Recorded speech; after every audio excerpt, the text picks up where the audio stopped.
साथियों नमस्कार। आप सभी लोगों का AKS एकेडमी के YouTube चैनल पर बहुत बहुत स्वागत है। दोस्तों, आज के इस वीडियो में हम लोग भारत में पाई जाने वाली प्रमुख मिट्टियों के बारे में पढ़ने वाले हैं, या फिर भारत में पाई जाने वाली प्रमुख जो मृदा हैं उनके बारे में पढ़ेंगे।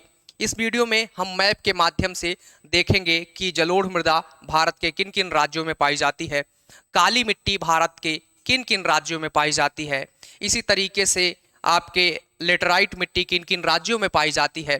ये सारी चीज़ें हम लोग मैप के माध्यम से समझेंगे। हम समझेंगे काली मिट्टी में कौन कौन से आपके तत्व होते हैं, उनमें कौन कौन सी फसलों का उत्पादन होता है, उसमें आपके कहाँ कहाँ उसका विस्तार है। ये सारी चीज़ें हम लोग इस वीडियो में समझेंगे। तो पहले समझ लेते हैं, उसके बाद हम लोग जो इससे रिलेटेड फैक्ट है उसके बारे में पढ़ लेते हैं। तो आइए यहाँ पर सबसे पहले समझने की कोशिश करते हैं। तो जब मिट्टियों को हम लोग समझेंगे कि किन किन राज्यों में कौन कौन सी मिट्टी पाई जाती है, उससे पहले हमारा दायित्व है कि हम समझें कि मिट्टी का आखिर निर्माण कैसे होता है। ये जो हमारे देश की जो मिट्टी है, जिसके लिए बहुत पहले मनोज कुमार साहब ने, जिनका हाल ही में निधन हुआ, उन्होंने कहा था कि मेरे देश की धरती सोना उगले उगले हीरे मोती, वो मेरे देश की धरती। तो हमारे देश की जो धरती है, हमारी जो मिट्टी है, उसका निर्माण कैसे होता है ये हम लोग यहाँ पर जान लेते हैं। ठीक, तो जो मिट्टी का निर्माण है वो बहुत लंबे सालों की प्रक्रिया होती है, कई 100 सालों की प्रक्रिया होती है, क्योंकि जो मिट्टी है आपकी वो चट्टानों के टूटने से बनती है, और चट्टान आसानी से नहीं टूटते। टूटने के साथ साथ वो एकदम छोटे छोटे जब आकार में हो जाते हैं, एकदम आपके मतलब कि आप समझें कि एकदम क्ले यानी कि मृत्तिका के आकार के हो जाते हैं, तब जो है तो वो मिट्टी का रूप धारण करते हैं। तो आप समझिए कि कितना साल जो है तो यहाँ पर लगे होंगे। इसलिए हमें मिट्टी की सुरक्षा करना, या फिर मृदा अपरदन, सॉइल इरोजन जो है, उससे अपनी मिट्टी या मृदा को बचाना अति आवश्यक है। आइए हम लोग यहाँ पर समझते हैं मिट्टी का निर्माण कैसे होता है। तो यहाँ पर जैसे कि हम लोग कहीं पर जाते हैं या किसी का शादी विवाह लगता है, या फिर कई बार आपने देखा होगा आप जॉब के लिए जाते हैं तो आपकी प्रोफाइल चेक की जाती है। फिर उसमें बताया जाता है कि आप ने जो है तो कहाँ से पढ़ाई लिखाई आपकी हुई, फिर आपने क्या ग्रेजुएशन में क्या किया, फिर आपने कहीं पर एक्सपीरियंस या कुछ ये सारी चीज़ें आपकी वहाँ पर देखी जाती हैं। ऐसे ही आपके मिट्टी की एक प्रोफाइल है, जिसमें मिट्टी के अलग अलग जो है संस्तर, या फिर उसको इंग्लिश में कहें तो होराइजन, संस्तर या होराइजन, इनको देखा जाता है। क्योंकि मिट्टी अलग अलग समय में अलग अलग तरह की होती है यहाँ पर। तो सबसे पहले हम लोग जो है बात करेंगे होराइजन या फिर संस्तर आर की। हम लोग सबसे पहले किसकी बात करेंगे? होराइजन या संस्तर आर।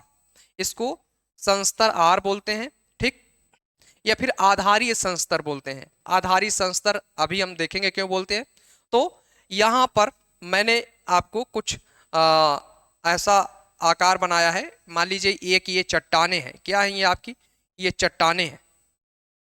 इस तरीके से पृथ्वी के मतलब कि ये जो प्रोफाइल है, मिट्टी जो हमारी बनी है, शुरुआत में आपके इस तरीके से यहाँ पर बड़ी बड़ी चट्टानें थी। क्या थी?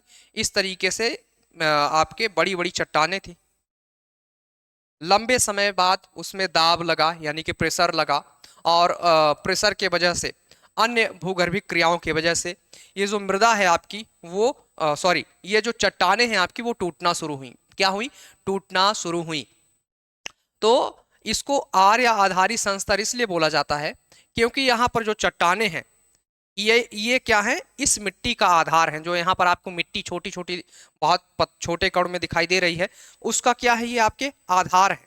ठीक, इन्हीं चट्टानों से जो मिट्टी है वो बनी हुई है। तो इसलिए इन चट्टानों को पैरेंटल रॉक बोलते हैं। क्या बोलते हैं? पैरेंटल रॉक या फिर पैतृक चट्टानें। क्योंकि इन्हीं के टूटने से, इन्हीं के जो है तो अपने स्थान पर टूटने से, इन्हीं के इरोजन और डिपॉजिट से, यानी कि अपक्षय और उनका जो एक जगह पर एकत्रित होने से आपके जो है तो मिट्टी का निर्माण हुआ है। तो इसे होराइजन आर या फिर आधारीय संस्तर बोला जाता है। आधारी संस्तर मैंने बताया क्योंकि ये मिट्टी जो है यहाँ पर आपकी मिट्टी है, उसका आधार है ये। अगर यहाँ पर ये चट्टानें ना होती तो शायद ये मिट्टी ना बनती। तो यानी कि कुल मिलाकर के क्या है आपके? तो ये आधार है आपकी। तो आधार है, इसलिए इसको आधारी संस्तर बोला जाता है। तो पहला आपको समझ में आया, यहाँ पर बड़ी बड़ी चट्टानें थी, लगातार इनमें दबाव लगा और अन्य भूगर्भिक क्रियाओं के कारण ये जो है तो मिट्टियां ये जो पत्थर है वो टूटे। अब टूटेंगे तो सीधा तो छोटे छोटे आकार में होंगे नहीं, तो जब टूटे ये तो कुछ बड़े बड़े आकार में हमें देखने को मिले और कुछ छोटे आकार में भी आपको देखने, जैसे यहाँ पर इतना बड़ा हमें जो है पत्थर है पर यहाँ पर आप देखेंगे छोटे छोटे पत्थर आपको दिखाई दे रहे हैं।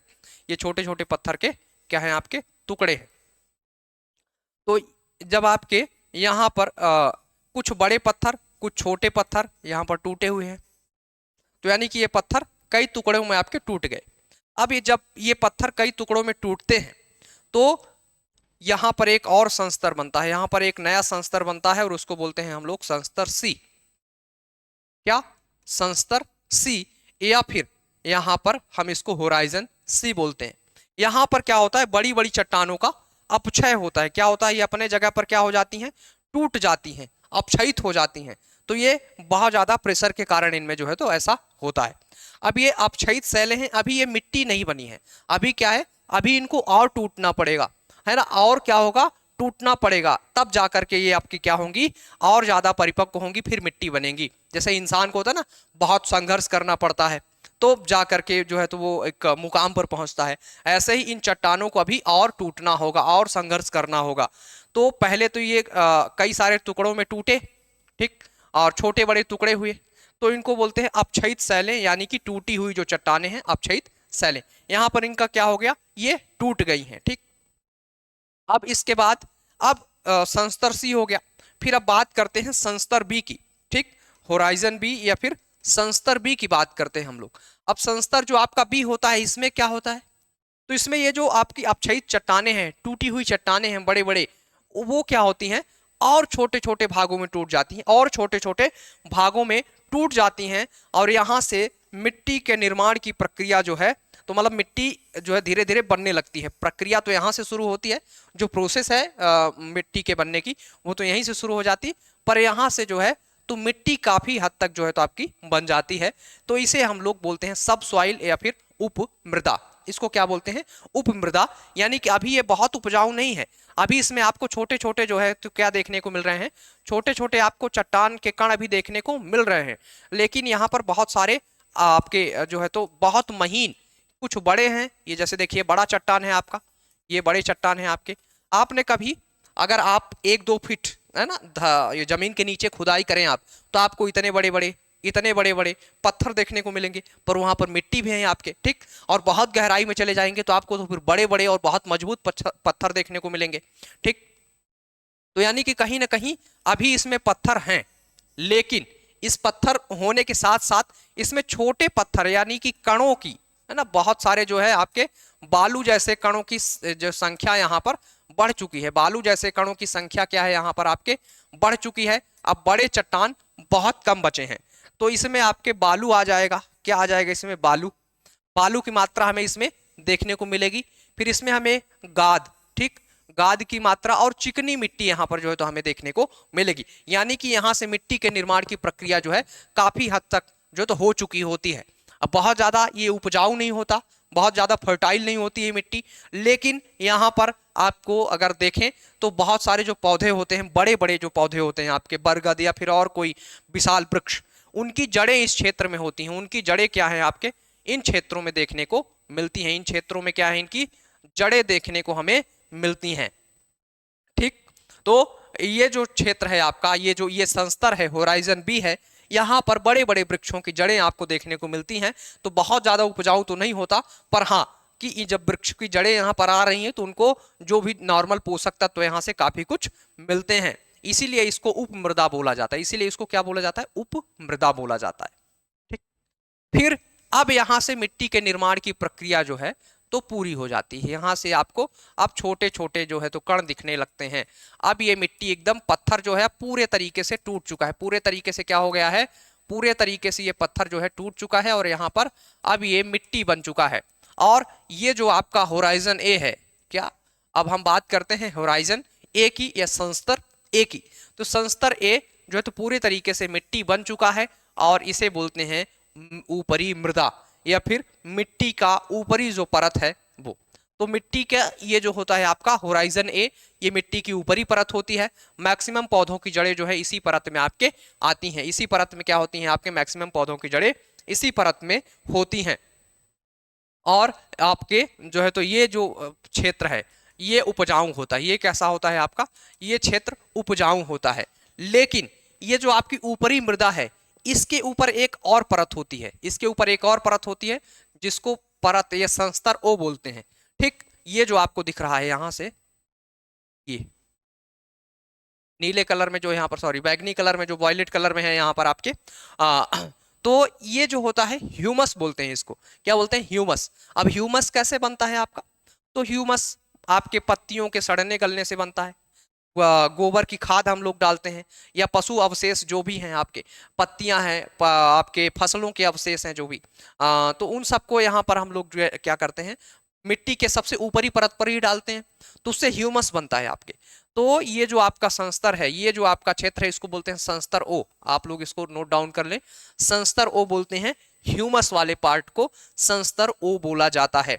यहाँ पर आपके मिट्टी की जगह पर क्या होते हैं, सड़ी गली पत्तियां होती हैं, है ना, आपके फसलों के अवशेष जो आपके, जैसे मान लीजिए गेहूं है, तो गेहूं में आपने कई बार देखा होगा कि ये गेहूं है, इसकी गेहूं की बालियां हैं यहाँ पर, तो ये गेहूं की जो बालियां हैं यहाँ से काट लिया जाता है, इसको गेहूं को हार्वेस्टर जो होता है यहाँ से काट लेता है, और बस आपको ये जो इसका ये पार्ट इतना खड़ा हुआ दिखाई देता है। फिर इसको क्या किया जाता है, इसको जो है आग लगा दी जाती है, तो इससे राख बनेगी आपकी। आग लगाएंगे तो राख बनेगी, तो इस मिट्टी में जो है, तो इस मिट्टी के निर्माण में ये राख जो है इसकी सहायक होगी। आपने कई बार सुना होगा पंजाब और हरियाणा वाले क्षेत्रों में जो आपके वहां पर जलाया जाता है कई बार आपके ये पौधों के जो अवशेष, यानी कि फसलों के जो डंठल होते हैं उनको वहां पर उसको बोलते हैं आपके फरियाल नहीं, वहां पर कुछ बोलते हैं ना आपके, जो जलाया जाता है, मुझे एग्जैक्ट अभी नाम नहीं याद आ रहा है, पर आपको याद आ गया होगा। इसको लेकर के आपके सुप्रीम कोर्ट, हाई कोर्ट में मैटर भी चला था कि भाई अगर वो लोग उससे ज़्यादा जो जलाते हैं तो क्या होता है, पर्यावरण प्रदूषित होता है। तो उसको लेकर के बहुत जो है तो डिबेट भी हुई थी। हालांकि वो चीज़ें अब भी वहाँ पर होती हैं। तो जलाते हैं तो इससे आपके जो है तो इस मिट्टी को, ये मिट्टी का जो ऊपरी परत है, तो इसको हम तो मिट्टी के परत में गिनते ही नहीं, इसको हम मानते हैं ह्यूमस। इसको क्या मानते हैं, इसको हम लोग ह्यूमस मानते हैं, और ह्यूमस को बोलते हैं संस्तर ओ। तो इस तरीके से आपके मृदा का निर्माण होता है। पहले आर संस्तर होता है, यहाँ पर आपकी बड़ी बड़ी चट्टानें होती हैं जिसको हम लोग बोलते हैं पेरेंटल रॉक। क्या बोलते हैं, इसको बोलते हैं पेरेंटल रॉक। ठीक, और इनके बाद में है ना, भारी दबाव और अन्य जो है तो आपके अन्य क्रियाओं के वजह से, पृथ्वी के भूगर्भिक अन्य क्रियाओं के वजह से ये टूटती हैं आपस में। तो जो आपका पेरेंटल रॉक वाला जो क्षेत्र है, यहाँ से आपके यहाँ तक, इसको बोलते हैं संस्तर आर या फिर होराइजन आर। इसमें भारी जो है तो प्रेशर आता है, दबाव पड़ता है, और ये काफ़ी कई 100 सालों की प्रक्रिया होती है। फिर ये चट्टानें कुछ बड़े बड़े भागों में टूटती हैं और कुछ छोटे छोटे भागों में टूटती हैं। कुछ बड़े भाग, कुछ छोटे भाग में टूटती हैं, और इनको हम बोलते हैं अपक्षयित चट्टानें। इनको क्या बोलते हैं, अपक्षयित चट्टानें, जिसको हम संस्तर सी या फिर होराइजन सी के नाम से जानते हैं। फिर इसके बाद फिर इसमें और दबाव और दाब ताप जो है तो पड़ता है। फिर ये चट्टानें और महीन भागों में और छोटे छोटे पार्ट में टूटनी है, और यहाँ से जो है तो आपके इसमें बालू के कण, इसमें आपके गाद, और इसमें चिकनी मिट्टी मिल जाती है, और इसे हम लोग सब सॉइल, उप मृदा के नाम से जानते हैं। यहाँ से जो है तो मिट्टी का काफी हद तक जो है तो मिट्टी काफी हद तक बन जाती है यहाँ से का उप मृदा के पास से, क्योंकि ये मिट्टी अब आपके काफी कुछ उपजाऊ हो जाती है। लेकिन जो मिट्टी कंप्लीट होती है वो आपके होराइजन ए या फिर यहाँ पर आपका संस्तर ए है, वहां से कंप्लीट होती है, और मिट्टी की ऊपरी परत बोलते हैं। लेकिन इस मिट्टी के ऊपरी परत पे भी एक पतली परत होती है जिसको हम लोग बोलते हैं ह्यूमस। ये काहे की परत होती है आपके, ये परत होती है आपके ह्यूमस की। अब ह्यूमस जो हम लोग गेहूं का रोपाई करते हैं, गेहूं हो या धान हो, तो हम लोग जो है तो नॉर्मली ये ह्यूमस को हटा करके यहाँ करते हैं। ठीक, ह्यूमस को हटा करके हम लोग जो उसकी जड़ को जो गाड़ते हैं, आपने कभी अगर धान लगाते हुए, धान की रोपाई होते हुए देखा हो, तो उसको पहले पूरा एकदम जो खेत होता है पूरा कीचड़ नुमा बनाया जाता है, उसमें बहुत सारा पानी डाला जाता है, सिंचाई के माध्यम से, इरिगेशन के थ्रू उसमें पानी डाला जाता है, फिर उसको जो है तो बार बार उसकी जुताई होती है, फिर एकदम कीचड़ नुमा बन जाता है। अगर आप उसमें ऐसे हाथ डालें तो आपका हाथ जो है उसमें इतना कीचड़ युक्त बन जाता है कि आपका हाथ अंदर चला जाता है, मतलब कि जितना अंदर तक वो जुताई उसकी हुई होती है। तो हम लोग नॉर्मली जब धान की पौधे की रोपाई करते हैं तो हम लोग ये जो ह्यूमस वाला पार्ट है, तो ह्यूमस वाले पार्ट के नीचे, ह्यूमस वाले पार्ट के, जैसे ये पौधा है आपका, तो हम लोग इसकी जड़ों को यहाँ गाड़ते हैं। इसकी जड़ों को जो है हम लोग कहाँ गाड़ते हैं, इसकी जड़ों को हम लोग ऊपरी, इसकी जड़ को हम लोग यहाँ पर गाड़ते हैं, यानी कि ऊपरी मृदा में। ये ह्यूमस वाला जो पार्ट है यहाँ पर नहीं गाड़ते हैं। पर आपने कई बार जो है तो अगर आप बिल्डिंग्स की पिलर की बात करें तो बिल्डिंग्स के पिलर को लगभग यहाँ तक लाया जाता है, ठीक यहाँ तक लाते हैं, फिर उसके बाद उसका पिलर बनाते हैं, क्योंकि जिससे वो लंबे समय तक टिकी रहे। तो हम लोग फसलों को नॉर्मली जो रोपित करते हैं यहाँ पर करते हैं, और जब गेहूं की भी रोपाई होती है तो फसलों को यहाँ पर किया जाता है, क्योंकि ये जो ह्यूमस है आपका, ये जो ह्यूमस है, ये तो अगर वर्षा तेज हुई तो ये बह सकता है, लेकिन ये मिट्टी नहीं बहेगी, ये मिट्टी नहीं बहेगी, ये ऊपर की जो पतली परत है ह्यूमस जो है वो बह जाता है। इसलिए हम फसलों की रोपाई किस मिट्टी में करते हैं, इस मिट्टी में ऊपरी परत में ह्यूमस के नीचे करते हैं, यानी कि होराइजन ए में करते हैं, ठीक। कुछ पौधों की जड़ें जो बड़े पौधे होते हैं होराइजन बी तक आती हैं। हम लोग अपने जो बिल्डिंग्स की जो पिलर होते हैं और नींव जो होती है संस्तर सी तक लेकर के आते हैं। तो इस तरीके से ये जो संस्तर होते हैं आपके काम करते हैं। अब इसके बाद हम लोग आगे चलते हैं और भारत में मिट्टियों के प्रकार की बात करते हैं। तो हमारे यहाँ का एक संस्थान है जिसको बोलते हैं ICAR, एक संस्थान है जिसको हम लोग बोलते हैं यहाँ पर आपके ICAR, Indian council for agriculture research. क्या? Indian council for agriculture research इसको जो है आपके बोला जाता है, ठीक। तो इनके द्वारा जो है आपके ICAR द्वारा यहाँ पर 1986 में, कब? 1986 में हमारे यहाँ की मिट्टियों को 8 पार्ट में, 8 भागों में जो इन्होंने डिवाइड किया था। कितने भागों में डिवाइड किया है इन्होंने? तो 8 भागों में जो है तो इन्होंने डिवाइड किया है। तो आपको याद रखना है भारत में कितने प्रकार की मिट्टियां पाई जाती हैं? 8 प्रकार की मिट्टी पाई जाती है, जिनमें से 4-5 मिट्टियां प्रमुख होती हैं, बाकी अन्य मिट्टियां कुछ ही क्षेत्रों में पाई जाती हैं। तो आपको याद रखना है ICAR, इसका मतलब होता है इंडियन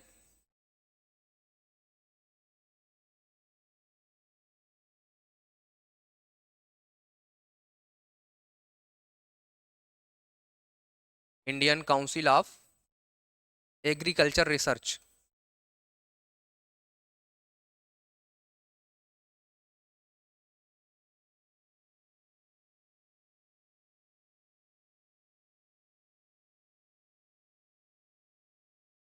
एग्रीकल्चर रिसर्च, ठीक।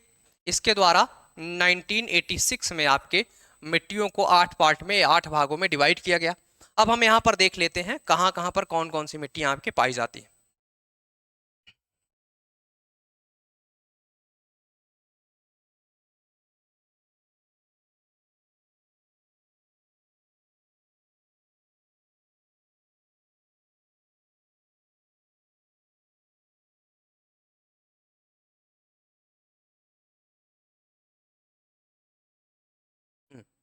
तो मैप आपको अच्छे से दिख रहा होगा।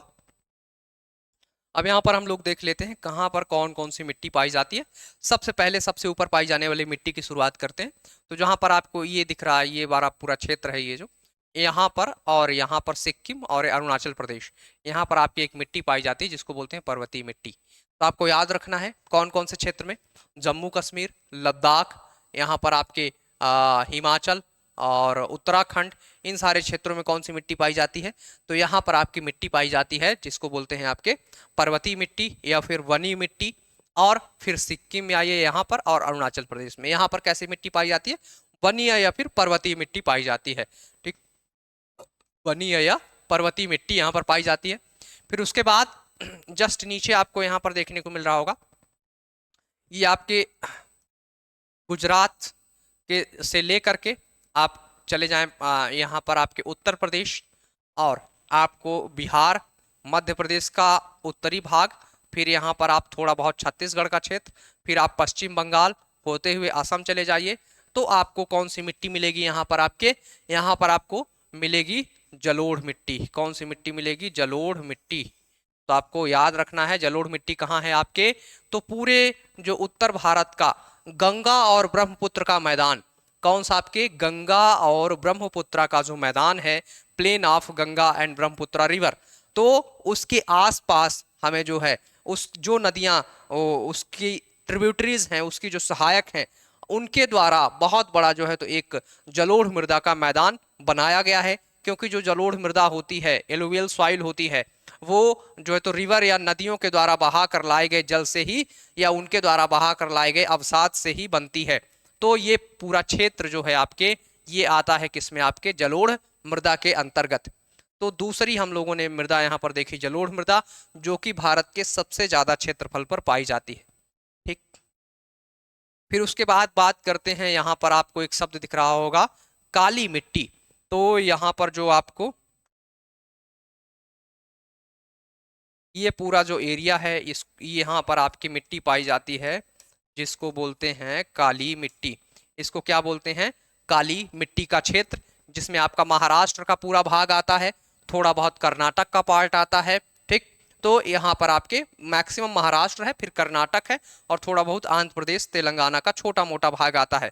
ठीक, और मध्य प्रदेश का जो पूरा मालवा रीजन है, मध्य प्रदेश का जो आपका पश्चिमी क्षेत्र है, मध्य प्रदेश का वेस्टर्न जो एरिया है, जिसमें पूरा मालवा आपका शामिल है, यहाँ पर इसमें भी आपके काली मिट्टी जो है तो पाई जाती है। तो आपको याद रखना है काली मिट्टी महाराष्ट्र, मध्य प्रदेश का पूर्वी क्षेत्र, कर्नाटक का कुछ क्षेत्र हल्का फुल्का, तेलंगाना आंध्र प्रदेश के कुछ क्षेत्रों में जो होती है मृदा आपकी पाई जाती है। और अगर हम एक शब्द में कहें तो दक्कन के पठार में, कहां पर? दक्कन के पठार में काली मिट्टी पाई जाती है। अब दक्कन का पठार जहां जहां भी है, जिन जिन राज्यों में भी दक्कन का पठार फैला हुआ है, वहां वहां आपके कौन सी मिट्टी पाई जाएगी? काली मिट्टी पाई जाएगी। क्योंकि काली मिट्टी का जो निर्माण है आपके, काली मिट्टी का निर्माण कैसे होता है? वो आपके ज्वालामुखी उद्गार से होता है, और ज्वालामुखी की जो लावा होती है, लावा यानी कि मैग्मा, उससे आपका एक चट्टान बनती है, जिसको बोलते हैं हम लोग उस चट्टान को यहाँ पर आपके बेसाल्ट चट्टान, क्या बोलते हैं? बेसाल्ट चट्टान। बेसाल्ट चट्टान के टूटने फूटने से, अपक्षयित होने से आपकी काली मिट्टी जो है तो बनती है। इसलिए जहां जहां आपका ये आपका डेक्कन प्लेटू या फिर दक्कन का पठार होगा, वहां वहां आपकी काली मिट्टी पाई जाएगी, क्योंकि पूरा दक्कन का पठार लावा से निर्मित है या फिर बेसाल्ट चट्टान से निर्मित है। तो आपको काली मिट्टी का क्षेत्र यहाँ पर समझ में आया होगा। फिर इसके बाद अब हम लोग बात करते हैं आपके लाल मिट्टी के क्षेत्र की। किसकी बात करेंगे? लाल मिट्टी के क्षेत्र की। तो यहाँ पर आपको जो पूरी रेड वाली लाइन दिखाई दे रही, यहाँ तक, यहाँ से ये पूरी यहाँ तक आपको रेड वाली जो लाइन दिखाई दे रही है, इसको हम लोग बोलते हैं लाल मिट्टी का क्षेत्र। क्या बोलते हैं? लाल मिट्टी का क्षेत्र। तो आपको याद रखना है लाल मिट्टी का क्षेत्र कहां से कहां तक आपको दिख रहा है। यहां आप झारखंड छोटा नागपुर के पठार से चले आइए, आप थोड़ा बहुत हल्का फुल्का पश्चिम बंगाल, बाकी ज़्यादा नहीं है, बहुत नॉर्मल है पश्चिम बंगाल का पार्ट, हालांकि उसको हम लोग नहीं गिनेंगे। ठीक, तो छोटा नागपुर के पठार से लेकर के आप यहाँ उड़ीसा का कुछ क्षेत्र देखें, तेलंगाना आंध्र प्रदेश होते हुए तमिलनाडु तक जो है तो आप चले आइए। यहाँ आपको कौन सी मिट्टी देखने को मिलेगी? यहाँ आपको मिलेगी लाल मिट्टी। तमिलनाडु का जो आपका उत्तरी क्षेत्र है, दक्षिणी क्षेत्रों में तो आपके दूसरी प्रकार की मिट्टी पाई जाएगी। ये जो आपका यहाँ पर पूरा हमने बनाया है, उसको बोलते हैं आपकी कौन सी मिट्टी? उसको बोलते हैं आपके लाल मिट्टी। यहाँ पर मैं थोड़ा सा आपको बताने के लिए भूल गया कि जैसे ये जो कलर आपको दिख रहा है ना, वायलेट कलर, ये आपको इधर भी दिख रहा होगा। यहाँ पर ये पूरे क्षेत्र में आपको वायलेट कलर दिख रहा है, इधर आपको ये पूरा। तो यहाँ पर भी आपके किस तरह की मिट्टी पाई जाती है? तो यहाँ से लेकर के आपको, यहाँ से लेकर के ये पूरा रीजन, यहाँ से ये पूरा आपका जो वेस्टर्न आपका घाट है, वेस्टर्न घाट का वेस्टर्न एरिया, वेस्टर्न घाट का वेस्टर्न पूरा एरिया, और फिर ईस्टर्न घाट का जो है आपका ईस्टर्न एरिया, यहाँ पर कौन सी मिट्टी पाई जाती है? यहाँ पर भी जलोढ़ मिट्टी पाई जाती है। क्योंकि यहाँ पर आपने देखा होगा आपके नर्मदा नदी आती है, फिर यहाँ पर आपके कई सारी छोटी छोटी नदियाँ जो है तो यहाँ पर आती हैं। इधर आपकी बड़ी नदियाँ गंगा ब्रह्मपुत्र से लेकर के कावेरी, गोदावरी, कृष्णा, ये सारी नदियाँ जो है इधर आपके प्रवाहित होती हैं। तो ये भी इधर जलोढ़ मृदा का निर्माण करती हैं। तो आपको याद रखना है जो आपका ईस्टर्न या पूर्वी घाट का पूर्वी क्षेत्र, पश्चिमी घाट का पश्चिमी क्षेत्र, में आपकी कौन सी मिट्टी पाई जाती है? तो यहाँ पर आपके जलोढ़ मृदा पाई जाती है। बाकी पूरे उत्तर भारत के मैदान में तो आपके ये मृदा पाई ही जाती है। तो ये हो गई आपकी जलोढ़ मृदा। और लाल मिट्टी भी मैंने रेड सॉइल आपको बता दिया कि पूरे क्षेत्र में यहाँ से यहाँ तक जो आपको रेड लाइन ये दिख रही है, ये जो पूरी रेड लाइन है यहाँ से यहाँ तक आपको ये लाल मिट्टी का क्षेत्र है। और अब इसके बाद हम लोग बात करते हैं अगली कौन सी मिट्टी बची आपके, तो शुष्क एवं मरुस्थली मिट्टी की बात कर लेते हैं। शुष्क और मरुस्थली मिट्टी की बात करते हैं। तो जहां भी हमारे यहाँ मरुस्थल होगा वहीं पर शुष्क और मरुस्थली मिट्टी हमें देखने को मिलेंगी। तो आपको पता है राजस्थान, पंजाब और हरियाणा का जो क्षेत्र है, राजस्थान का मैक्सिमम क्षेत्र, पंजाब का थोड़ा क्षेत्र, हरियाणा का थोड़ा क्षेत्र जो है, तो वहां पर आपको मरुस्थली मिट्टी देखने को मिलती है। मरुस्थली मिट्टी वहां पर होगी जहां पर आपकी वर्षा कम होगी। तो जहां पर आपके हरियाणा, पंजाब और आपका जो राजस्थान का क्षेत्र है, मुख्यतः राजस्थान, मुख्य रूप से राजस्थान ध्यान रखना है आपको, तो यहाँ पर आपके मरुस्थली मिट्टी पाई जाती है। शुष्क और मरुस्थली मिट्टी आपके पाई जाती है। तो इतना आपको समझ में आ गया होगा कि कहां पर आपके शुष्क और मरुस्थली मिट्टी पाई जाती है। फिर इसके बाद लेटराइट मिट्टी की बात करते हैं। तो लेटराइट मिट्टी की अगर हम बात करें यहाँ पर, तो आपको यहाँ पर ये कुछ क्षेत्र दिख रहा होगा, ये यहाँ पर ये क्षेत्र जो आपको दिख रहे हैं, ये बेसिकली आपके कर्नाटक और केरल वाले क्षेत्र का है भाग। कहाँ? कर्नाटक और केरल। तो यहाँ पर आपके लेटेराइट मिट्टी पाई जाती है। कौन सी मिट्टी पाई जाती है? लेटेराइट मिट्टी पाई जाती है कर्नाटक और केरल वाले पार्ट में। फिर इसके बाद लेटेराइट मिट्टी आपको मेघालय वाले क्षेत्र में देखने को मिलती है। कहाँ देखने को मिलती है? मेघालय क्षेत्र में भी देखने को मिलती है। ठीक, तो लेटेराइट मिट्टी के दो जगह हैं, कुछ क्षेत्रों मध्य प्रदेश में भी है ना। मध्य प्रदेश का जो आप देखेंगे यहाँ बालाघाट वाला जो रीजन है, यहाँ पर आपको लेटेराइट मिट्टी देखने को मिलती है। ठीक, तो ये चीजें याद रखनी। अगर आपसे कभी एक चीज और है, जैसे यहाँ पर आपने देखा होगा एक क्षेत्र बनता है आपका, यहाँ पर आपके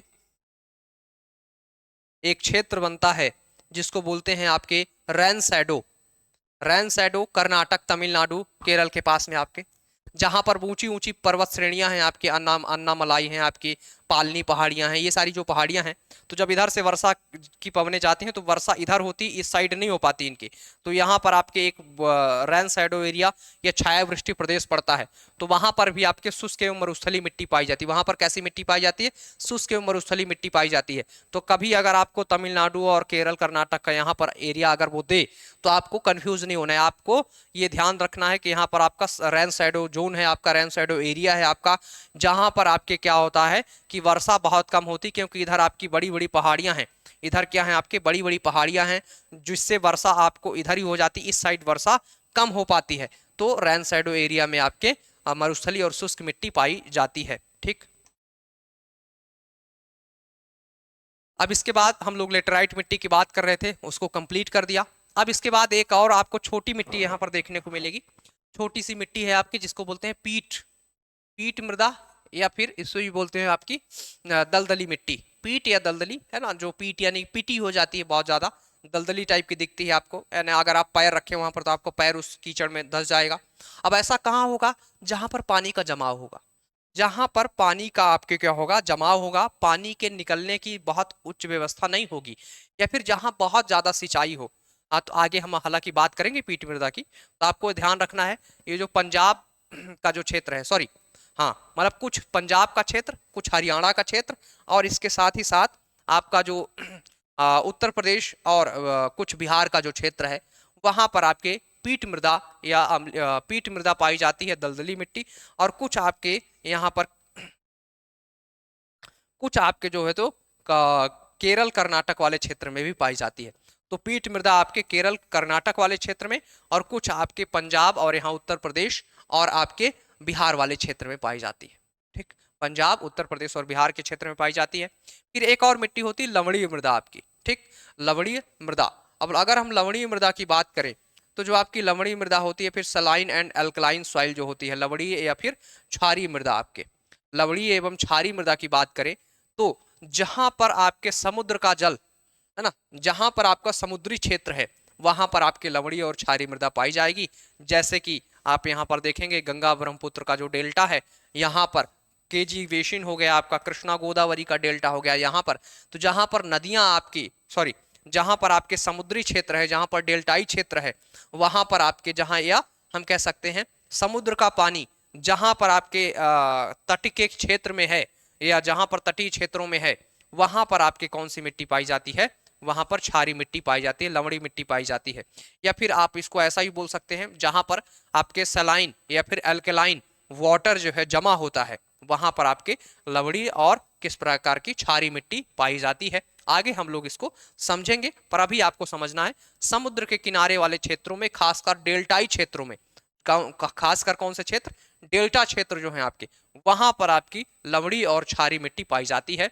तो इस तरीके से हम लोगों ने कहां पर कौन कौन सी मिट्टी पाई जाती है ये हमने देख लिया।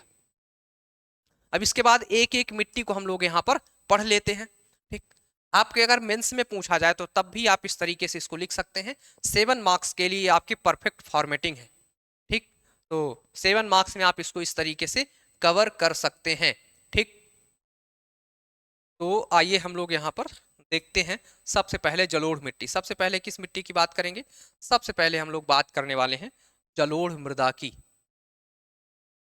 अब अगर हम जलोढ़ मृदा की बात कर रहे हैं तो सबसे पहले हम इसका निर्माण देखेंगे। सबसे पहले जलोढ़ मृदा का फॉर्मेशन देखेंगे, इसका निर्माण कैसे होता है। तो इसका जो आपका निर्माण है नदियों द्वारा, क्या? नदियों द्वारा अवसादों के निक्षेपण से होता है ना। डिपोजिशन, ये बहुत सारा क्या करती हैं? अवसाद लेकर के आती है और उनका डिपोजिशन या उनका जमाव करती हैं, निक्षेपण करती हैं। तो जब ये निक्षेपण करती हैं तो उससे आपके जलोढ़ मृदा का निर्माण होता है। आप कुछ इसको इस तरह से समझिए कि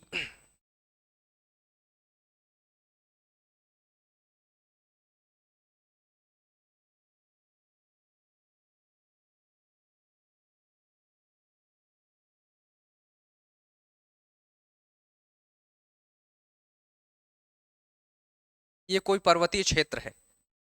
ये क्या है आपका? कोई पर्वतीय क्षेत्र है।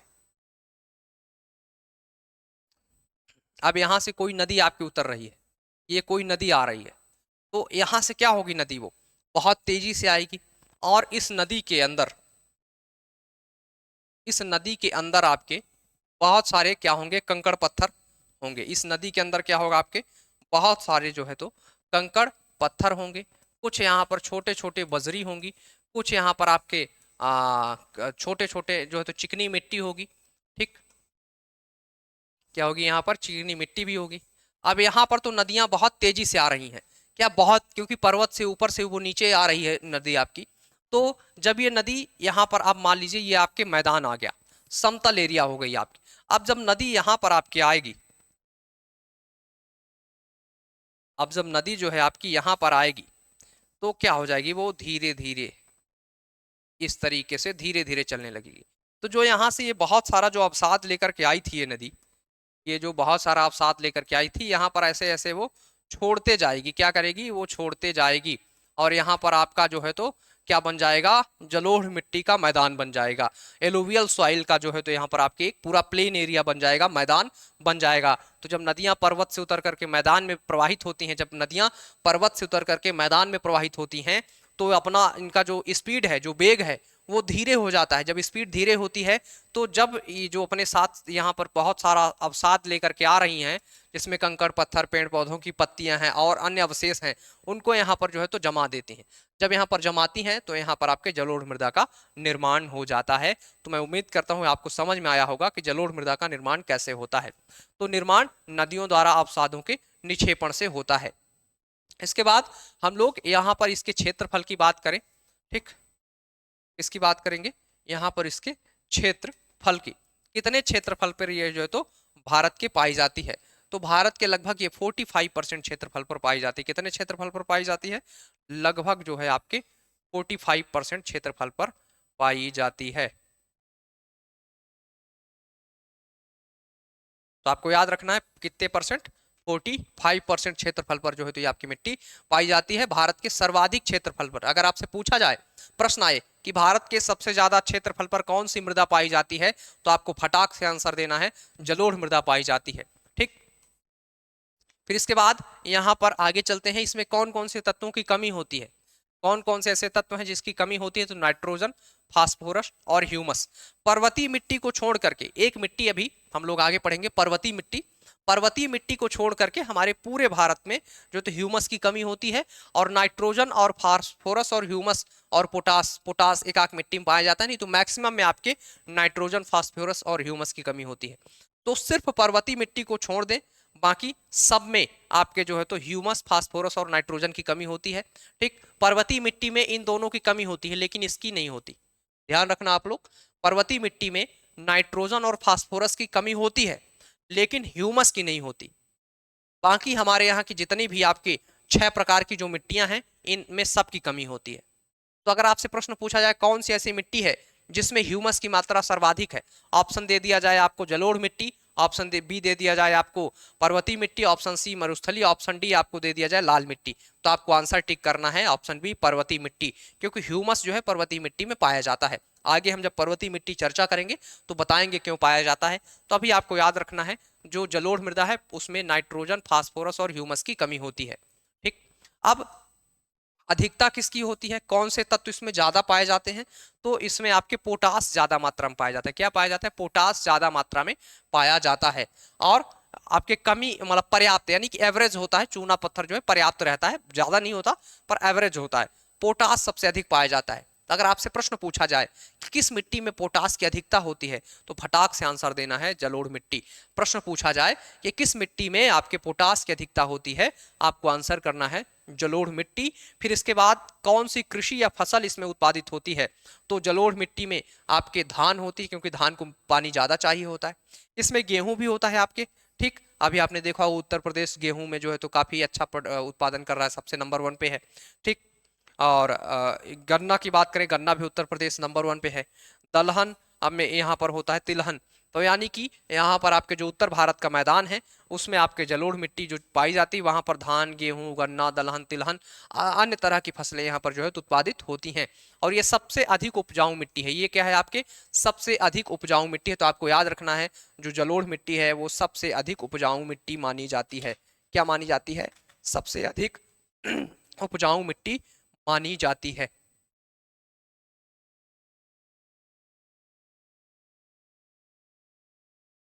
इसके बाद हम लोग यहाँ पर बात करते हैं मिट्टियों के, इनके प्रकार की। सब चीजें देखा हमने, क्षेत्रफल देख लेते हैं फिर मिट्टियों की बात करते हैं। क्षेत्रफल की पहले बात कर ले थोड़ा सा।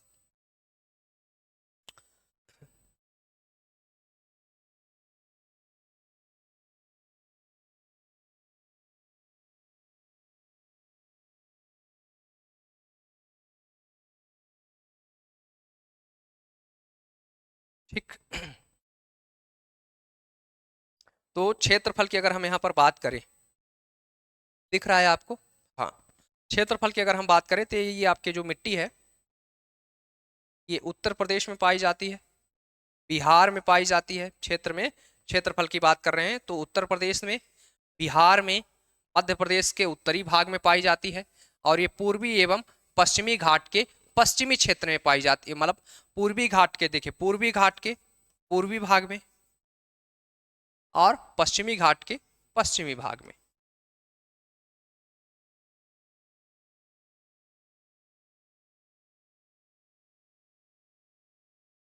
पश्चिमी घाट के पश्चिमी भाग में आपको याद रखना है।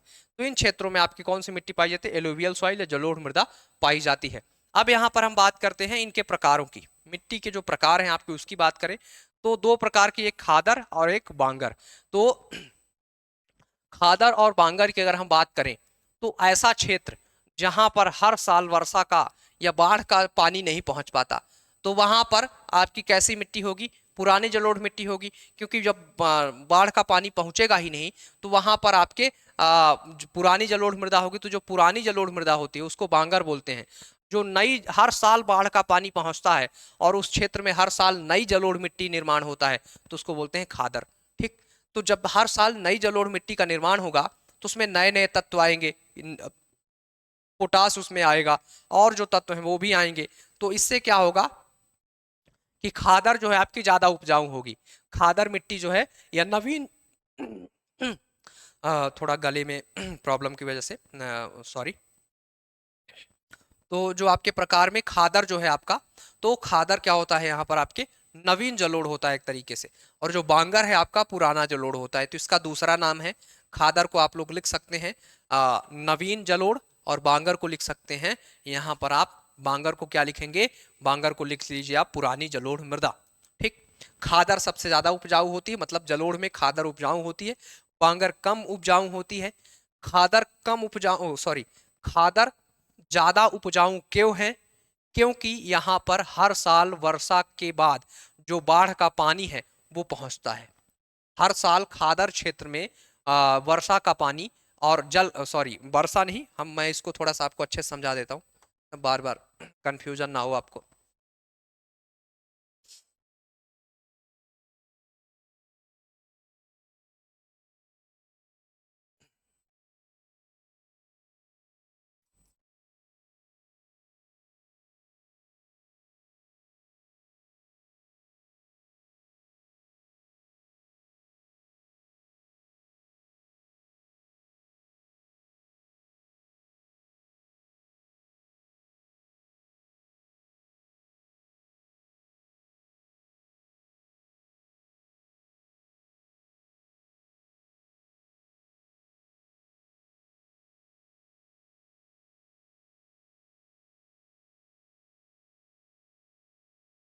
ठीक,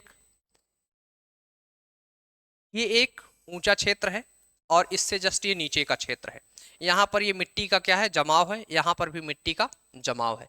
यहाँ से एक नदी आ रही है, यहाँ से एक क्या है, ऊपर से एक नदी आ रही है आपके,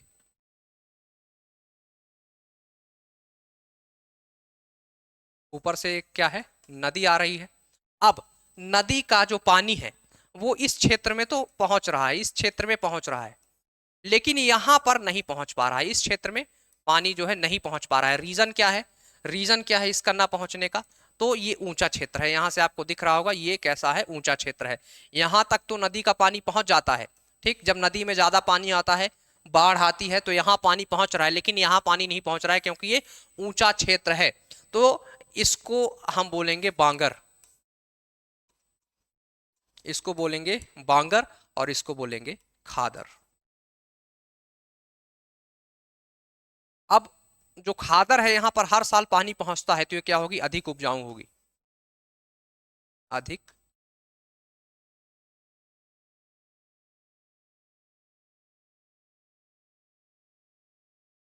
उपजाऊ। यहाँ पर बाढ़ का पानी नहीं पहुंच पाता, तो ये कैसी होगी, कम उपजाऊ। ठीक, बांगर मिट्टी को क्या बोलते हैं, बांगर मिट्टी को बोलते हैं पुरानी जलोढ़, पुरानी जलोढ़। खादर को क्या बोलते हैं, नवीन ज नवीन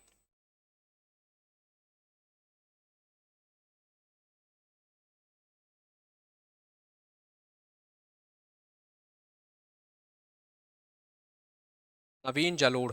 ठीक, नवीन जलोढ़ क्यों बोलते हैं, क्योंकि हर साल नदी का पानी यहाँ पर पहुंचता है और हर साल नई मिट्टी का निर्माण होता है। जब नई मिट्टी बनेगी तो ये जल नई नवीन जलोढ़ होगी, और यहाँ पर हर साल पानी नहीं पहुंचता तो पुरानी जलोढ़ होगी। ठीक, तो इस तरीके से आपके खादर और बांगर दो पार्ट में जो है तो आपकी डिवाइड है।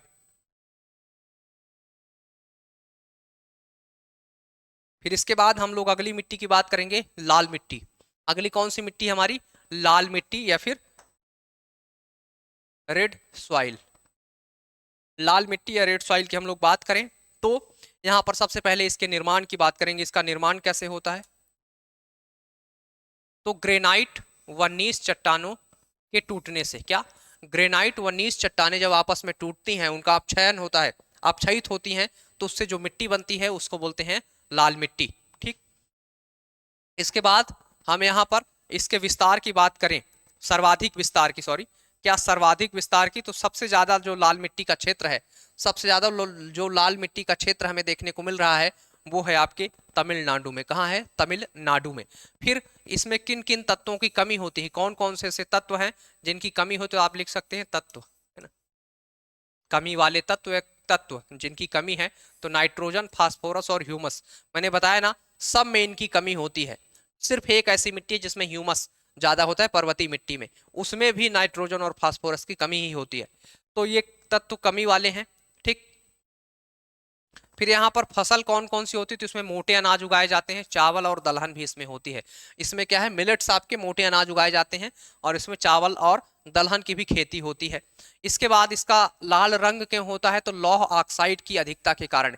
इसमें क्या होता है, लौह ऑक्साइड की अधिकता होती है, उसका ऑक्सीकरण होता है, तो उससे ये जो है आपका लाल रंग हो जाता है। आपने कई बार जंग लगते हुए जो है तो लौह वस्तु में जंग लगते हुए देखा होगा, वो जब ऑक्सीजन से क्रिया करती है उसमें नमी आ जाती है, तो उससे आपके जंग उसमें लग जाती है, लाल कलर दिखने लगता है। ठीक, तो लाल रंग इसकी वजह से होता है। अब इसके बाद क्षेत्र विस्तार की बात करें, ये कहाँ कहाँ पर आपके विस्तार है इसका, इस मिट्टी का विस्तार किन किन क्षेत्रों में है। तो इस मिट्टी के अगर हम विस्तार की यहाँ पर चर्चा करें तो प्रायद्वीपीय भारत में इसका हमें विस्तार देखने को मिलता है। हमने पीछे वाले मैप में देख लिया है, आप लोग एक बार जाकर के उसको फिर देखें अगर लगता है। आंध्र प्रदेश, कर्नाटक, पूर्वी मध्य प्रदेश, सॉरी पूर्वी महाराष्ट्र, पूर्वी मध्य प्रदेश, उड़ीसा, छोटा नागपुर का पठार, इन सारे क्षेत्रों में जो है तो हमें ये मिट्टी देखने को मिलती है। तो यहाँ पर आपके इस मिट्टी का विस्तार है, लाल मिट्टी का। ठीक, तो आपको इतना तो समझ में आ गया होगा लाल मिट्टी में क्या क्या कमी होती है, कौन कौन से क्षेत्र में पाई जाती है, सर्वाधिक विस्तार कहाँ है, इसका जो कलर है वो लाल क्यों होता है। फिर इसके बाद अगली मिट्टी की बात करते हैं। अगली मिट्टी है काली मिट्टी। अगली कौन सी मृदा है हमारी, अगली मृदा है काली मृदा या काली मिट्टी, ब्लैक सॉइल। अगर हम ब्लैक सॉइल की यहाँ पर बात करें तो इसका जो निर्माण है आपके, इस मिट्टी का जो निर्माण है वो होता है लावा या फिर बेसाल्ट चट्टानों के टूटने से। लावा या फिर बेसाल्ट चट्टानों के टूटने से इस मिट्टी का निर्माण होता है। अब बेसाल्ट चट्टानों के टूटने से मैंने आपको बताया था कि जो लावा या बेसाल्ट चट्टान है वो ज्वालामुखी उद्वेदन के कारण जो लावा आपके सतह पर जमते हैं उससे आपकी बेसाल्ट चट्टान बनती है। फिर वो चट्टान बहुत सालों बाद, बहुत सालों में, सैकड़ों, 100 सालों में, कई 100 साल में टूटती है और जब टूट करके वो बहुत महीन हो जाती है तो आपकी मिट्टी बनती है जिसको बोलते हैं काली मिट्टी। तो आपको याद रखना है इसका जो फॉर्मेशन है, जो निर्माण है, बेसाल्ट चट्टान या फिर लावा से होता है। फिर इसके बाद यहाँ पर हम बात करते हैं इसका रंग काला क्यों होता है, ये ब्लैक कलर की क्यों होती है, तो इसमें आपकी आयरन ऑक्साइड की मात्रा ज़्यादा होती है जिसके कारण ये ब्लैक दिखाई देती है। फिर इसका क्षेत्र विस्तार कहाँ कहाँ है, किन किन क्षेत्रों में ये मिट्टी आपको देखने को मिलती है, तो आपको महाराष्ट्र में देखने को मिल जाएगी, मध्य प्रदेश में देखने को मिल जाएगी, गुजरात में देखने को मिल जाएगी और कुछ क्षेत्र तमिलनाडु का है जहां पर ये मिट्टी आपको देखने को मिल जाएगी। ठीक, इसमें आपके तत्वों की बात करते हैं तो पहले यहाँ पर जो कम है उनकी बात करें तो फास्फोरस, नाइट्रोजन और ह्यूमस ऐसे तत्व हैं जो कम है। ठीक, अब ऐसे तत्व जो इसमें अधिक हैं उनकी बात करें, कौन कौन से तत्व इसमें अधिक हैं, तो लोहा पाया जाता है काली मिट्टी में अधिक मात्रा में, इसमें चूना भी है आपके, मैग्नीशियम भी है और पोटेशियम भी है, ये इसमें जो है तो पर्याप्त मात्रा में पाए जाते हैं। कमी फास्फोरस, नाइट्रोजन और ह्यूमस की हमें देखने को मिलती है। तो ये आपके काली मिट्टी की हो गई। यहाँ पर अगर हम काली मिट्टी के बारे में अन्य बात करें तो इस मिट्टी को जो है आपके तो सॉरी अभी तो कुछ और चीज़ें बची हैं, जैसे फसल हो गया। फसल क्या होती है, कपास, सोयाबीन, मूंगफली और इसमें जो है गेहूं भी हो जाता है। क्या, गेहूं भी हो जाता है। आपने मालवा का क्षेत्र देखा होगा, मालवा का क्षेत्र जो है वो काली मिट्टी का पूरा जो क्षेत्र है वहां पर आपका, या काली मिट्टी पूरे मालवा में फैली हुई है, उसे आपके गेहूं की डलिया बोला जाता है ना, बास्केट ऑफ व्हीट। तो क्यों बोला जाता है, क्योंकि वहां पर आपके जो है तो गेहूं का उत्पादन होता है, तो इसलिए काली मिट्टी में गेहूं का उत्पादन भी हो सकता है। इसके अन्य नामों की बात करें, इसके क्या क्या नाम है, तो इसमें एक इसका नाम है रेगुर और एक इसका नाम है कपासी। एक इसका क्या नाम है, रेगुर, और एक इसका नाम है आपके कपासी। पीछे हम लोगों ने जलोढ़ मिट्टी पढ़ी थी, जलोढ़ मिट्टी को यहाँ पर आपके कछारी मृदा भी बोला जाता है। इसको क्या बोलते हैं, एक नाम आप याद रखेंगे, कछारी मृदा, और एक और नाम है दोमट। ठीक, कछारी मृदा और दोमट मृदा, दोनों इसके क्या हैं, नाम है, आपको लिख लीजिए आप लोग, कछारी और दोमट। ठीक, हम लोग यहाँ पर लाल मिट्टी भी देख चुके हैं, काली मिट्टी की बात कर रहे थे। काली मिट्टी में मैक्सिमम चीजें हम लोगों ने कवर की। अब काली मिट्टी की कुछ महत्वपूर्ण विशेषताएं होती हैं, इसकी क्या है, कुछ इंपॉर्टेंट या काफी महत्वपूर्ण विशेषताएं होती हैं। जैसे कि इस मिट्टी में जल धारण करने की क्षमता सर्वाधिक होती है।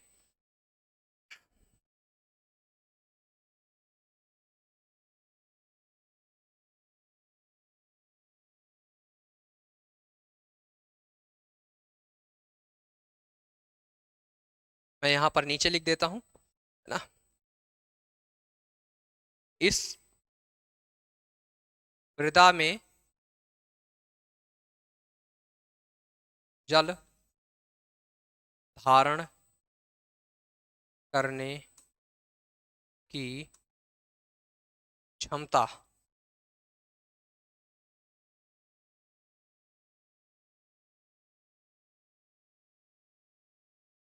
सर्वाधिक है। ठीक, इसमें क्या है, जल धारण करने की क्षमता सर्वाधिक है।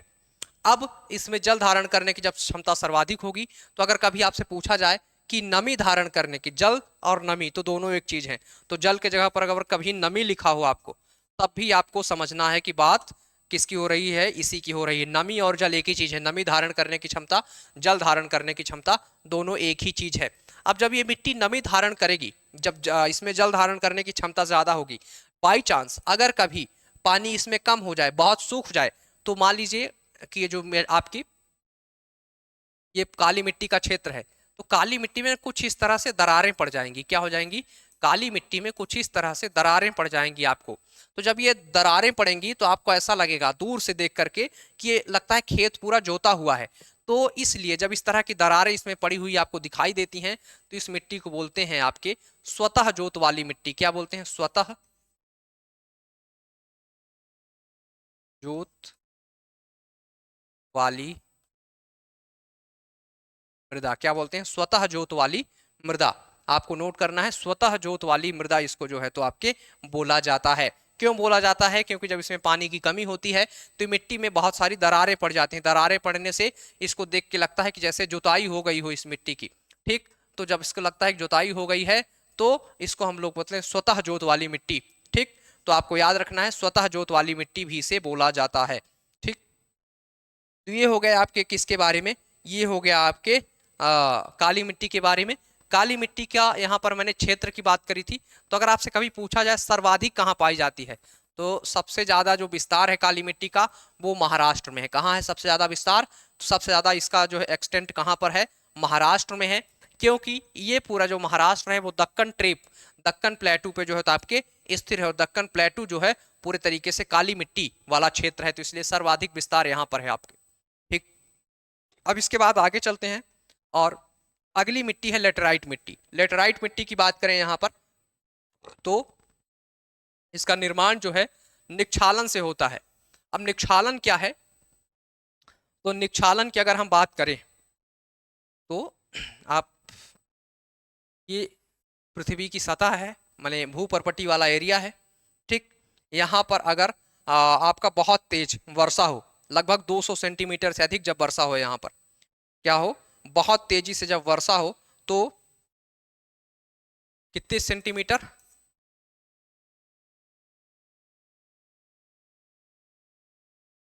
200 सेंटीमीटर से क्या हो, यहाँ पर अधिक वर्षा हो, तो यहाँ पर आपको चूना चूना और सिलिका की मात्रा इस पृथ्वी ऊपर देखने को मिलेगी।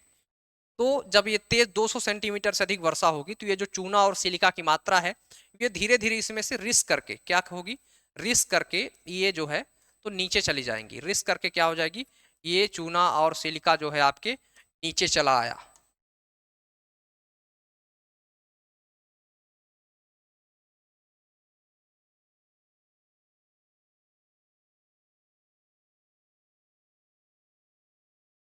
ये फिर से आप देखिए, चूना और सिलिका कहाँ चला आया, नीचे चला आया। यहाँ कितनी तेज वर्षा हो रही है, 200 सेंटीमीटर तक जो है तो वर्षा वाला क्षेत्र है, बहुत तेज वर्षा होती है और बहुत ज़्यादा। तो इसमें धीरे धीरे मिट्टी से रिस करके चूना और सिलिका जो है जमीन के नीचे चला जाता है।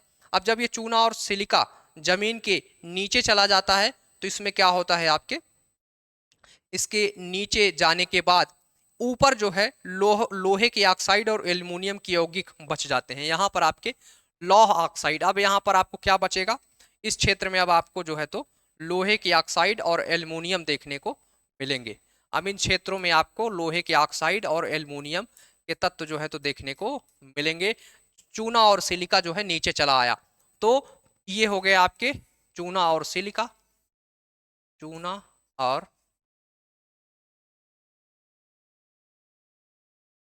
सिलिका। ऊपर कौन से तत्व बचे हैं आपके? ऊपर यहां पर बचेगा आयरन,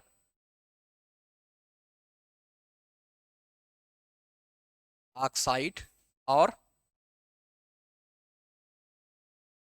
एल्यूमिनियम। आयरन ऑक्साइड और एल्यूमिनियम के जो है यहाँ पर आपको अयस्क देखने को मिलेंगे।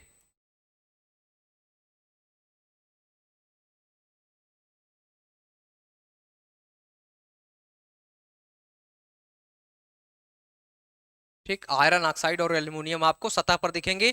चूना पत्थर और सिलिका जो है रिस करके नीचे चले जाएंगे। तो जब ये चीजें नीचे तो इसी को बोलते हैं आपके निक्षालन की प्रक्रिया। निक्षालन की प्रक्रिया से क्या हो जाता है, ये सारी चीजें जो है आपके चूना और सिलिका, चूना और सिलिका कहाँ चले जाते हैं? नीचे चले जाते हैं। और ऊपर क्या बचता है? आयरन ऑक्साइड और एल्यूमिनियम बचता है आपके। और यहाँ वर्षा लगभग 200 सेंटीमीटर से ज्यादा की होती है। तो यहाँ पर आपके बाकी नाइट्रोजन, पोटास, फास्फोरस, चूना, इन सब की जो है तो कमी होती है। तो इससे यहाँ पर एक चीज और है, वर्षा जब ज्यादा होती है तो इसके वजह से इसकी जो मिट्टी की, हम कहें कि मिट्टी जो है आपकी अम्लीय हो जाती है। कैसे हो जाती है? अम्लीय हो जाती है। तो मेरा बस आपका काम था इस समझाना कि निक्षालन क्या होता है। निक्षालन मतलब पोषक तत्वों का, जो इसको न्यूट्रिशन, जो आपके इसके एलिमेंट्स हैं, तत्व हैं, जो इसको पोषण देते हैं, वो उनका नीचे चले जाना रिस करके अधिक वर्षा के कारण। उसका जो तो जैसे अधिक वर्षा होगी तो जो चूना पत्थर है आपका वो क्या हो जाएगा? पूरा गल जाएगा और घुलने के बाद घुल जाएगा पूरे तरीके से। और जो सिलिका है वो भी घुल जाएगा, क्योंकि आयरन ऑक्साइड और एल्युमिनियम की तुलना में ये जल्दी घुलते हैं। ठीक, तो घुलने के बाद ये रिस करके जमीन के नीचे चले, मतलब ऊपरी परत के नीचे आ जाएंगे। आयरन ऑक्साइड और एल्युमिनियम बस यहाँ पर जो है तो आपके बचेंगे। तो यही प्रक्रिया होती है निक्षालन। निक्षालन क्या प्रक्रिया है? अधिक वर्षा के कारण पोषक तत्वों का मृदा के निचले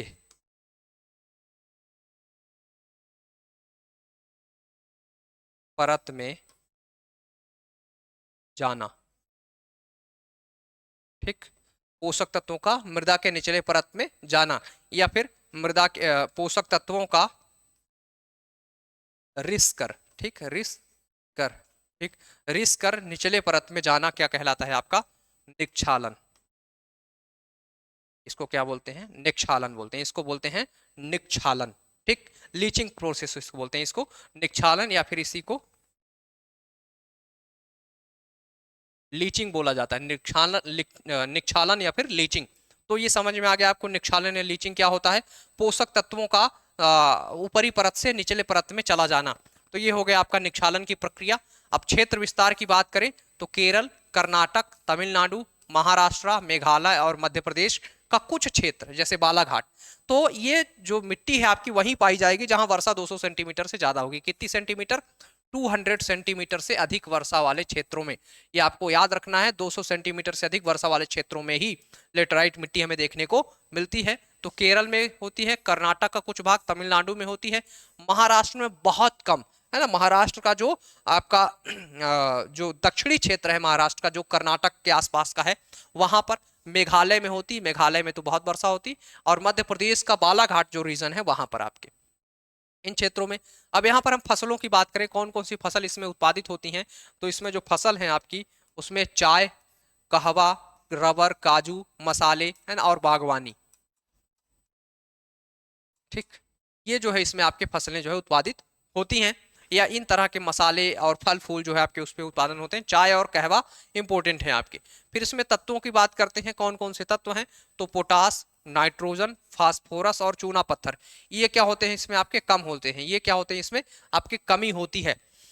वहीं पर लोहा और एल्युमिनियम अधिक होते हैं। अब लोहा और एल्युमिनियम अधिक क्यों होते हैं, मैंने अभी आपको बताया था कि निक्षालन या लीचिंग प्रोसेस के कारण एल्युमिनियम और लोहा जो है पृथ्वी भूपर्पटी या जो मिट्टी की ऊपरी परत है उसमें रह जाते हैं, और बाकी जो आपके अन्य तत्व हैं, चूना पत्थर है, आपका सिलिका है, वो सारे रिस करके नीचे चले जाते हैं। तो ये जो मिट्टी है आपकी लेटराइट मिट्टी, इसका उपयोग मुख्य रूप से ईंट बनाने में भी किया जाता है। ईंट बनाने में भी इसका उपयोग जो है आपके किया जाता है। तो ये हो गई आपकी लेटराइट मिट्टी। इसके बाद आगे चलते हैं और आगे देखें तो हम बात करेंगे पर्वतीय मिट्टी की। किसकी बात करेंगे? पर्वतीय मिट्टी की बात करेंगे। अगर हम यहाँ पर पर्वतीय मिट्टी की बात करें तो इसे वनीय मृदा भी कहा जाता है। क्या कहा जाता है? एक और नाम है इसका, वनीय मृदा। ठीक, फॉरेस्ट सॉइल या वनीय मृदा भी इसको जो है तो आपके बोला जाता है। तो इसके क्षेत्र की बात करें तो जहां जहां पर आपके पर्वतीय क्षेत्र होगा वहां वहां इसका क्षेत्र होगा। तो जैसे जम्मू कश्मीर का रीजन है, हिमाचल प्रदेश का, उत्तराखंड, आंध्र प्रदेश, इन क्षेत्रों में आपके जो तो वनी मिट्टी पाई जाती है मुख्य रूप से। बाकी अगर आप पूरा खोद करके देखेंगे तो भारत में जहां जहां पर्वत है वहां वहां ये मिट्टी आपकी पाई जाएगी। तो और जो पर्वतीय क्षेत्र हैं वहीं पर आपके ज्यादातर वन भी देखने को मिलते हैं, इसलिए इसे वनी मिट्टी भी कहा जाता है। तो ये जो है आपके जम्मू कश्मीर, हिमाचल प्रदेश, उत्तराखंड और आपके ये आंध्र प्रदेश नहीं है, अरुणाचल प्रदेश है ना, अरुणाचल प्रदेश में ये मिट्टी का विस्तार है। फसल की बात करें इसमें कौन कौन सी फसलें होंगी, तो इसमें मुख्यतः बागवानी फसल, जैसे कि इसमें और कुछ इसमें आपके फ्रूट्स या फल भी हो सकते हैं। जैसे जम्मू कश्मीर या कश्मीर का सेब काफी फेमस है। नाशपाती हो गई, ये भी आपके प्रसिद्ध है। तो ये आपके इसमें हो जाएंगे। चाय का उत्पादन इसमें हो जाएगा, आपके मसालों का हो जाएगा, और कॉफी का भी यहाँ पर हो जाएगा। पर्वतीय क्षेत्रों में इसका उत्पादन यहाँ पर हो सकता है। यहाँ पर जो आपके पर्वतीय मिट्टी है इसमें ह्यूमस की मात्रा पर्याप्त होती है। ठीक, तो यहाँ पर तत्वों की बात करें अगर हम, तो तत्व है इसमें आपके चूना पत्थर, फास्फोरस और पोटास। ये कैसे होते हैं? कम होते हैं। ह्यूमस कैसा होता है? अधिक होता है। तो आपको याद रखना है, आपकी बनी मिट्टी ऐसी मिट्टी है जहां पर ह्यूमस क्या होते हैं? पर्याप्त मात्रा में पाए जाते हैं। बनी मिट्टी में ह्यूमस जो है पर्याप्त मात्रा में पाए जाते हैं। याद रखना है, आपको याद करने वाली चीज ही है। ठीक, एक सेकेंड।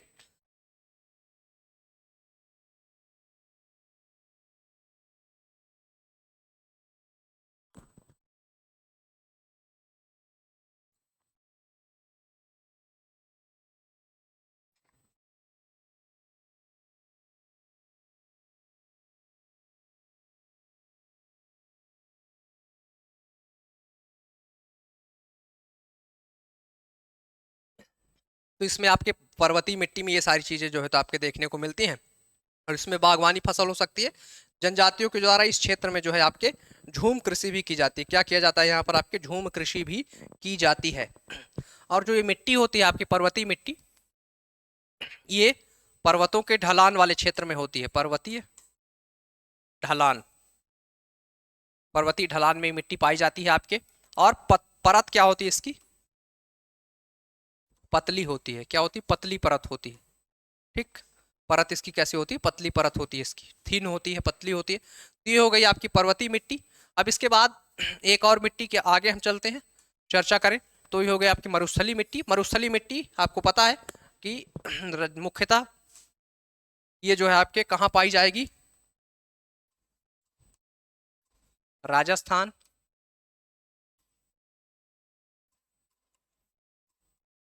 हरियाणा और कुछ क्षेत्र पंजाब, इनमें मुख्य रूप से जो है तो आपके ये मिट्टी पाई जाती है। कौन सी मिट्टी? मरुस्थलीय मिट्टी इसमें पाई जाती है आपके। ठीक, और कुछ क्षेत्र इसमें आपके जो है तो उत्तर प्रदेश का है। कुछ क्षेत्र कहाँ है आपके? उत्तर प्रदेश का भी कुछ क्षेत्र इसमें आता है। अब इसमें हम फसल की बात करें तो फसल कौन कौन सी इसमें होंगी? तो मुख्य रूप से मोटे अनाज, मोटे अनाज, मोटे अनाजों में जैसे ज्वार, बाजरा, है ना, इस तरह की फसलें जो इसमें आपके उत्पादित होंगी, ज्वार बाजरा टाइप की। ये हो गई आपकी मरुस्थलीय मिट्टी में अगर हम बात करें तो ये सारी फसलें आपके उत्पादित होंगी।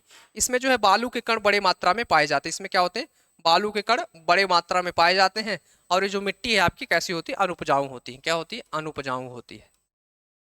अनुपजाऊ होती है। ठीक, कैसे अनफर्टाइल होती है, अनुपजाऊ होती है, इसमें उत्पादन बहुत कम होता है। पर अगर सिंचाई कर दी जाए, अगर इसमें पर्याप्त सिंचाई हो जाए तो यहाँ पर भी उत्पादन ठीक ठाक हो जाएगा। तो इस मुख्य रूप से सिंचाई पर डिपेंड करती है मरुस्थलीय मिट्टी। फिर इसके बाद अगली मिट्टी है पीट या दलदली मिट्टी। पीट या दलदली मिट्टी की बात करें तो ये जो मिट्टी है आपकी उन क्षेत्रों में होती है जहां पर जैविक पदार्थ एवं घुलनशील नमक की मात्रा अधिक होती है। ठीक, ये मिट्टियां काली और अम्लीय प्रकार की होती हैं। कहाँ कैसी होती हैं ये मिट्टी आपके? काली और अम्लीय प्रकार की होती है। ये मिट्टी काली होती है, लेकिन ये काली के साथ साथ अम्लीय होती है।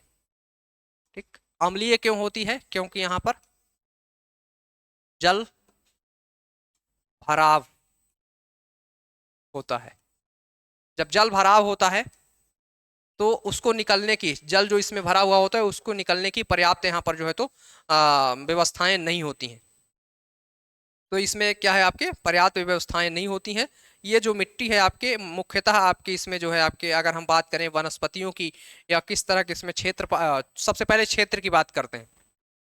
तो क्षेत्र इसमें आपका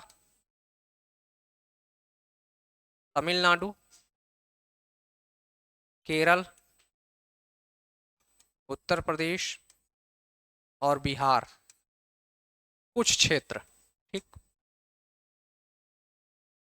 याद रखेंगे इसका कुछ क्षेत्र जो है आता है मुख्यतः तमिलनाडु केरल वाले क्षेत्र में, और बिहार उत्तर प्रदेश के कुछ क्षेत्रों में आता है।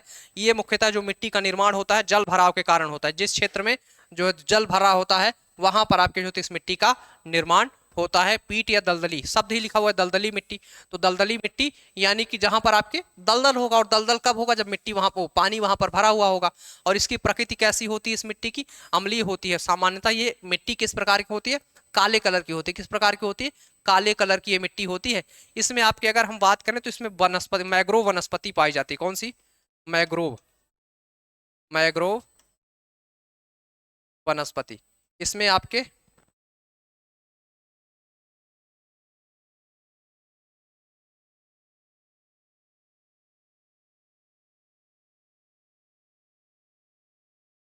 वनस्पति पाई जाती है। फिर इसके बाद अब एक और आपकी मिट्टी बचेगी। अच्छा हाँ ठीक है, यहाँ से आपका पीट या दलदली मिट्टी जो है तो हो गई। इसके बाद एक और मिट्टी है, मैं यहीं पर लिख देता हूँ। कौन सी है? लवणीय, लवणीय एवं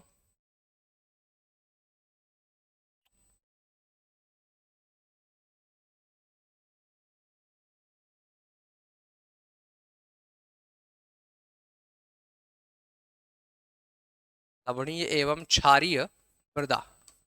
कौन सी मिट्टी है आपकी? लवणीय एवं क्षारीय मृदा।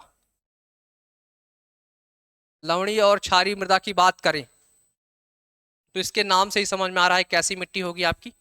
ये आपकी जो मिट्टी है ये सलाइन और एल्कलाइन होगी। कैसी होगी? सलाइन यानी लवणीय, एल्कलाइन यानी क्षारीय मिट्टी जो है तो आपकी ये होगी।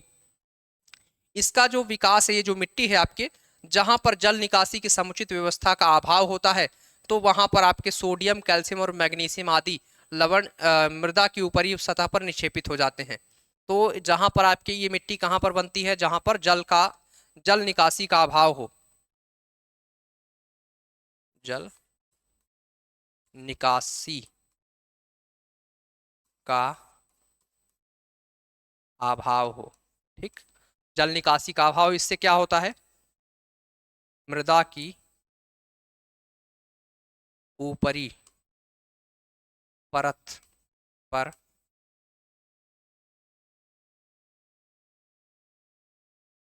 सोडियम, ऊपरी परत पर क्या होता है? इसमें आपके सोडियम का जो है तो जमाव होता है।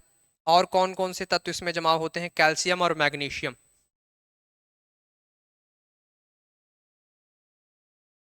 कैल्शियम और मैग्नीशियम, ये सारे तत्व जो है मृदा के ऊपरी परत पर जम जाते हैं। फाइनली ये मिट्टी आपकी की लवणीय एवं क्षारीय हो जाती है इन तत्वों के जमने से। यहाँ पर जल भरता है लेकिन उनके निकासी का जो है तो अभाव होता है, यानी कि ड्रेनेज पैटर्न अच्छा नहीं होता। नरेश वो नोट्स ला लो। तो इनका जो है कैल्शियम और मैग्नीशियम ऊपरी परत पर जम जाते हैं। अब अगर हम बात करें ये मिट्टी आपके किन किन क्षेत्रों में होंगी, तो ये मिट्टी जो है आपके, तो गुजरात के कुछ क्षेत्र में होगी, और खासकर उच्च ज्वार के समय लवणीय जल भूमि के भूमि फैल जाने से इस मृदा का निर्माण होता है। ठीक, तो ये मिट्टी कहाँ होती है आपके? समुद्रीय तटीय क्षेत्र में। कहाँ पर? समुद्रीय तटीय क्षेत्र में ये जो मिट्टी होती है आपकी बनती है। कहाँ पर बनती है? आपको याद रखना है, समुद्र के तटीय क्षेत्र में इस मृदा का निर्माण होता है। और इसको कुछ कुछ जगह पर अलग अलग नामों से जो है तो जाना भी जाता है। किसको? लवणीय मृदा को कुछ कुछ क्षेत्रों में अलग अलग नाम से जाना जाता है, जैसे इसे रेह, ऊसर, कल्लर के नाम से, जैसे इसे रेह, ऊसर,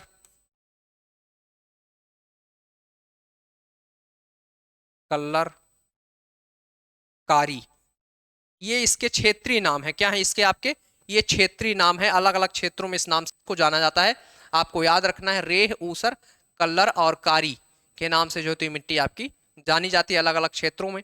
जैसे कि अगर हम बात करें उत्तर प्रदेश में, इसको जो है आपके तो रेह और ऊसर बोलते हैं। कहाँ पर? रेह और जो ऊसर है आपके, ये कहाँ बोलते हैं? उत्तर प्रदेश।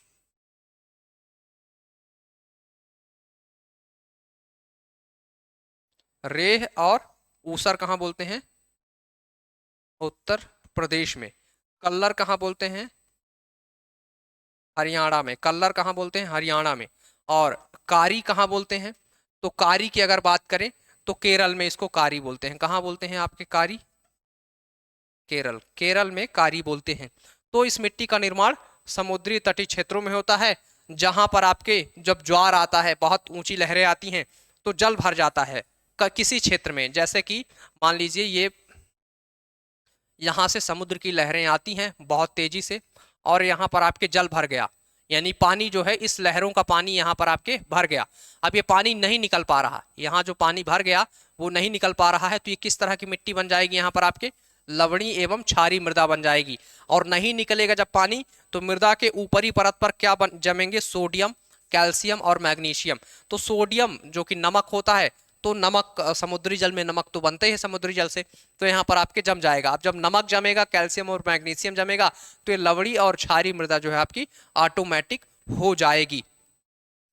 इस मिट्टी के अगर हम विस्तार की बात करें, कहाँ कहाँ पर ये मिट्टी है आपके, तो पंजाब, हरियाणा, उत्तर प्रदेश, ये मिट्टी जो है आपके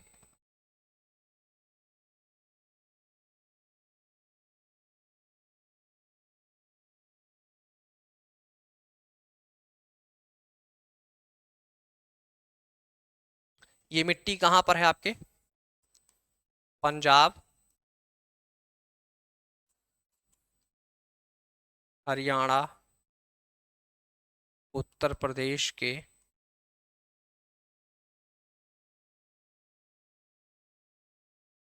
अधिक सिंचित क्षेत्र में, इनके अधिक सिंचित क्षेत्रों में है। बाकी समुद्रीय तटीय राज्यों के क्षेत्र में। तो यहाँ पर भी समुद्री तटीय के राज्यों के क्षेत्र में भी कहीं कहीं पर ये मिट्टी हमें देखने को मिलती है। बाकी पंजाब, हरियाणा, उत्तर प्रदेश के अधिक सिंचित क्षेत्रों में, जहाँ बहुत ज़्यादा सिंचाई होती है और पानी वहाँ पर हमेशा जो है तो बना रहता है, पानी निकलता नहीं वहाँ से, तो आपको पंजाब, हरियाणा, उत्तर प्रदेश के अधिक सिंचित क्षेत्रों में देखने को मिल जाएगा। अगर आपको कभी ग्रामीण क्षेत्रों में धान के सीजन में, है ना, धान की जब फसल कटती है, जैसे धान की फसल है जब कट जाए, तो आप उसके खेत में देखेंगे तो आपको ऊपर खेतों में पतली सफेद कलर की परत दिखाई देगी कहीं कहीं पर। तो वो कैसी मिट्टी हो जाती है आपकी? लवणी और क्षारीय मिट्टी बन जाती है, क्योंकि वहां पर सिंचाई बहुत ज्यादा हुई है, और उस सिंचाई से वहां पर सोडियम और एल्युमिनियम, एक कैल्शियम जो है यहाँ पर परतें जम जाती हैं। खासकर सोडियम की परत जो है यहाँ पर जमती है, जिसके कारण इस तरह की मिट्टी का जो है तो निर्माण होता है। तो ये रहा आपकी जो भारत की प्रमुख मिट्टियां हैं। नेक्स्ट वीडियो में हम लोग इससे रिलेटेड जो महत्वपूर्ण फैक्ट हैं, जो आपके एग्जाम के लिए इंपॉर्टेंट हो सकते हैं, उसको कवर करेंगे।